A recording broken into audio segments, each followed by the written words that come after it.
Now, if you're wondering whether you should visit Iceland in April, or if you already have tickets booked and you're looking for local advice along with some tips and recommendations, keep watching.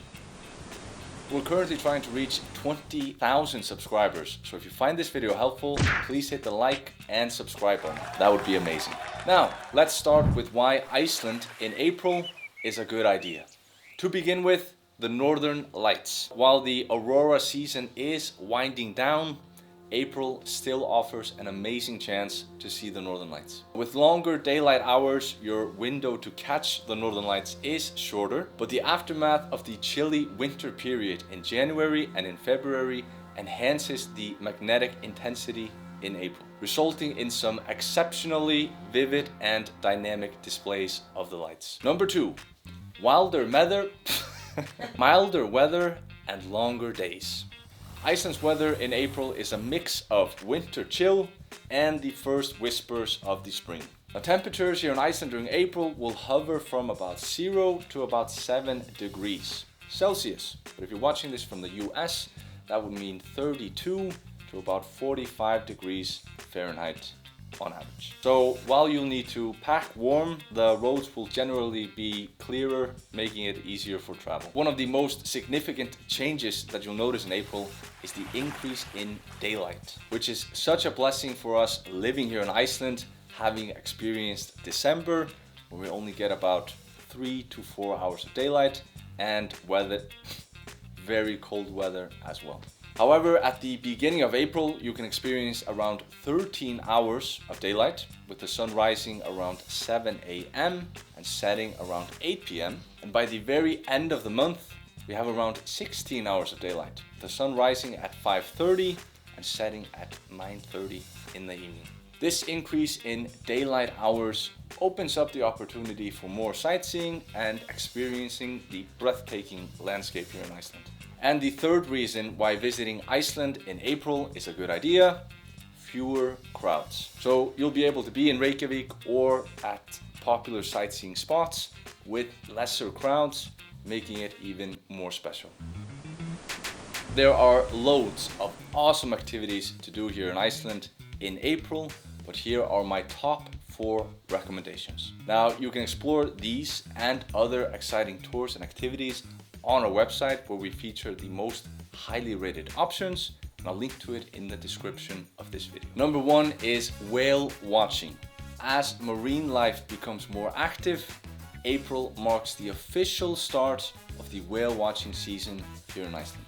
Now, the chances of seeing whales here in Iceland is always quite high, but the sighting percentage increases over the summertime, along with the chances of tours being cancelled decreases due to the weather being nicer.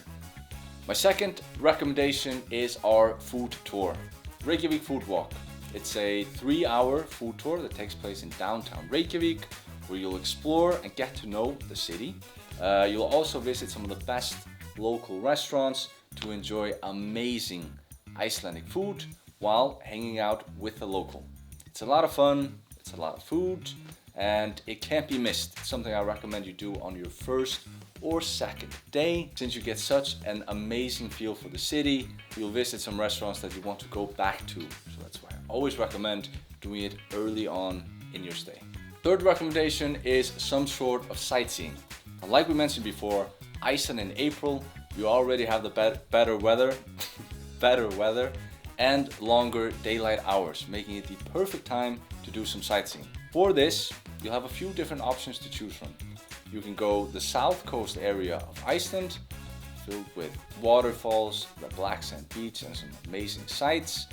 You can drive the Golden Circle area with Þingvellir, Geysir, Gullfoss waterfall, which translates to the Golden Waterfall. Really fun, popular tour as well, Golden Circle. You can either do the Golden Circle only, or you can combine it with snowmobiling on Langjökull Glacier, and this is still available in April. You can also combine it with a hot spring, where you do the Golden Circle, and then you end the tour at Secret Lagoon Hot Spring for a very cozy dip. Now, the third option is to drive the Snæfellsnes area. Snæfellsnes. It's very beautiful. It's a little less common for tourists to go and explore Snæfellsnes, which in my opinion makes it a little bit more special. The duration of driving the Snæfellsnes is a little bit longer than the Golden Circle and South Coast, but that's because it's filled with some amazing sightseeing, and in my opinion it's one of the most underrated, lesser known tours that offer some amazing sightseeing. So visiting Iceland in April, doing some sightseeing, South Coast, Golden Circle, or Snæfellsnes, all very unique areas, all amazing. You can't go wrong with whichever option you choose. Fourth recommendation is seeing the Northern Lights. Like I mentioned before, the Northern Lights official season is coming to an end in April. And the reason for that is because our sun is setting later and later and later, our daylight hours are getting longer, and you need pitch black darkness to see the Northern Lights. However, April will actually be affected by the very cold winter months, January and February, where it's very cold, which will have an effect on April where the geomagnetic activity will be super high. So even though the daylight in April increases drastically, and especially as the month progresses, I would still say that when the conditions allow, April can offer some of the most intense and vibrant Northern Lights due to this geometric activity.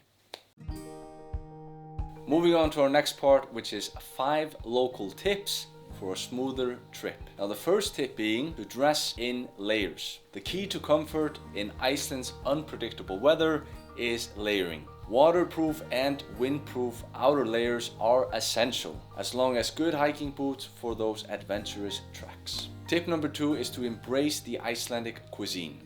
Don't leave without trying the fermented shark and the lamb stew and the famous Icelandic hot dog. Visiting Icelandic eateries can be such a great way to get to know the culture. This is something that you can do on your own, or you can simply join our food tour, where we explore, experience, and enjoy all the must-try Iceland traditional cuisines. Tip number 3 is to respect nature. Since Iceland's landscapes are fragile, I always recommend sticking to marked paths, not disturbing the wildlife, and always following local guidelines to ensure that these natural wonders remain pristine for generations to come. Tip number 4 is to use the hot pots. What do I mean by hot pots? Well, Iceland is filled with natural hot springs, or hot pots as we call them, ranging from well-known lagoons like the Blue Lagoon to more local hidden natural hot springs, and then of course our swimming pools that you can find all around Iceland. It's very relaxing and it's a very local thing to do, especially visiting the swimming pools. And if this is something that you're interested in checking out and learning more about, then we have a separate video fully dedicated to hot springs and geothermal pools here in Iceland, where they are, what they're called, and how to find them. Last tip, tip number 5, is to learn some Icelandic. Now, while Icelanders speak pretty good English, as you can see, it's always still fun to have a few Icelandic phrases, since it's such a fun way to connect to the locals while you're here. Whether it's a simple hello or thank you or goodbye, it's a lot of fun. And if you'd like to learn some phrases, then we actually have a few videos on our channel dedicated fully on Icelandic, common and usual phrases, what they mean and how to pronounce them. So if you'd like to check that out, just head on over to our channel and watch the video.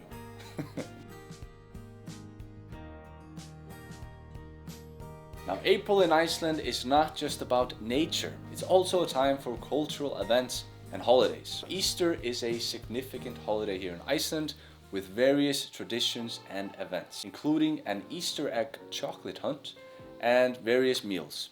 It's a family-oriented time, so don't be surprised if a few businesses in Iceland are closed over the Easter weekend, but please note that hotels, tours, and restaurants are pretty much all open. Additionally, the official first day of summer is always celebrated on the first Thursday after April 18th. Now, the first day of summer is always a fun day here in Iceland. Especially if we get some decent weather, you'll pretty much find all locals in a very good mood with some nice optimism for the warmer months that are ahead. Now, to wrap it up, exploring Iceland in April offers the unique advantage of experiencing the winter tail end and the onset of spring. Now, with careful planning and an adventurous spirit, you're in for an experience that combines the best of Iceland's beauty, cultural richness, and fewer crowds.